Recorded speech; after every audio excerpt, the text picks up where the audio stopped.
The next step is to get the poster onto the wall. Again, this is the look we're going for. So it's a tall kind of flag or a piece of signage that is sitting in that part of the wall. So first thing we do is get our tracking data ready to go. So we open up our tracking data and create the data. So pull it in from the layer that we were working on. I didn't name my layer, but it's the only layer I had, so it's layer 2.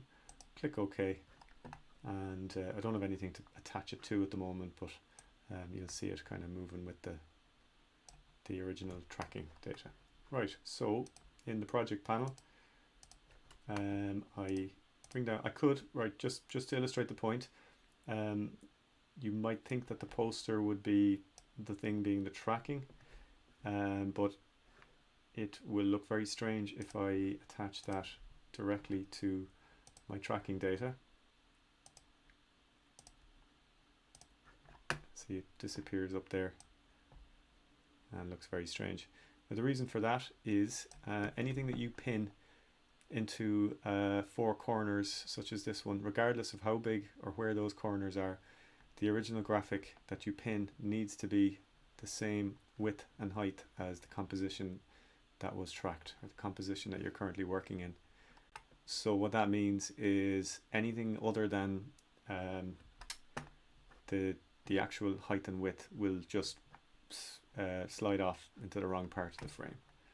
But it's very quick to work around that.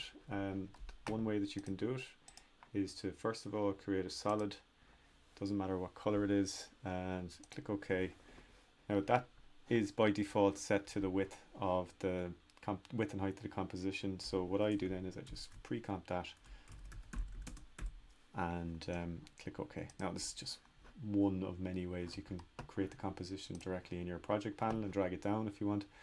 This is just a way that I do it. So I'll open that now and get my poster in there, and I can drag that in. It doesn't matter where it is or how big it goes, because I'm going to basically transform it to fit the entire width and height here of our pre-comp, so that when the pre-comp gets pinned back in and the poster, which is essentially deformed in here,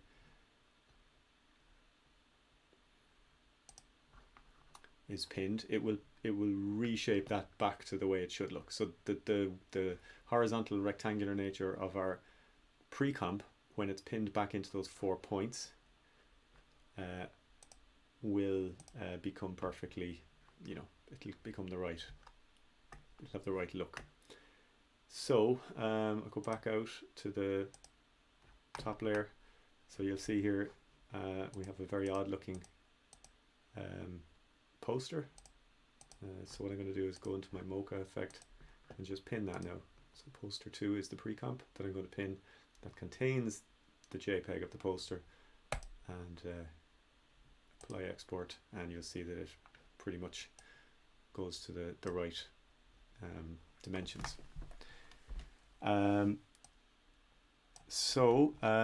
That is pinning the poster in and going through that little workaround to get the poster to look correct. So if I play that now, it should be pinned just as smoothly and just as accurately as the grids were in Mocha. Now, it obviously doesn't look right. It just looks like a graphic. It doesn't look like anything that belongs in this world that was shot through this particular camera. So you have to do a bit of work and to get it looking a little bit more kind of as if it belongs to that world. So what I've done is I've added some blur, some lumetri color changes, and a drop shadow. So I'll do those quickly now. It's slightly different shape. I just took a little bit more time in the previous doing this one than I did with this one, but it should look okay because it's moving correctly, and that's the key. So I'll close the corner pin and I'll give it a very, very slight lens blur. Now this is a 5 pixel lens blur, but I just want something like 0.3 just to make it look, give it the same level of softness that everything else does in this standard definition clip. That's the first thing. Then what I did was I got the Lumetri, which is a very comprehensive color correcting effect. You could just use curves on their own here, or hue and saturation or something like that, but I like to use this because it has a lot of controls built into it, such as, you know, exposure is one, and temperature. So you'll see that there's a kind of a slightly yellowy kind of tinge off these whites, which means I can do a quick temperature change here to warm it up, and then take down the saturation. I could actually take down a thing called vibrance, is a better one. Kind of desaturates the most saturated parts and leaves the rest intact. Okay, so I can do more to it, but just for now, that's the color adjusted, and then drop shadow. So I can never remember which section it's in, so I have to do a quick search.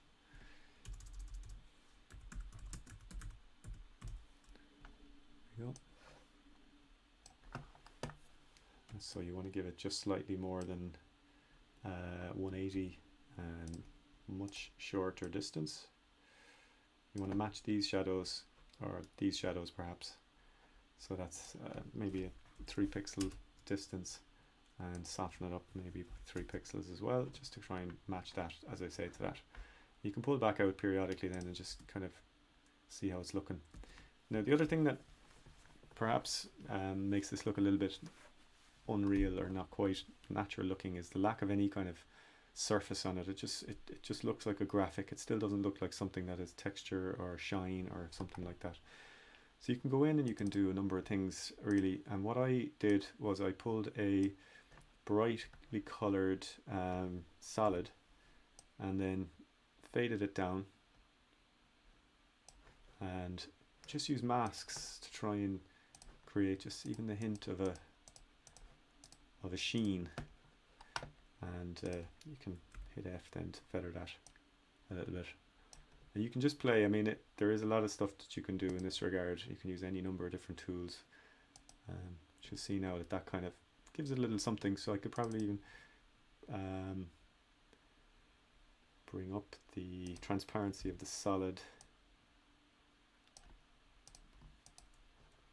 and it looks like there's kind of a light catching it now. And you can play with that then. You know, you can have any number of masks combining just to break up that surface and make it look a little bit more organic, like that. Okay, so once again, that's the final result then, and that's it.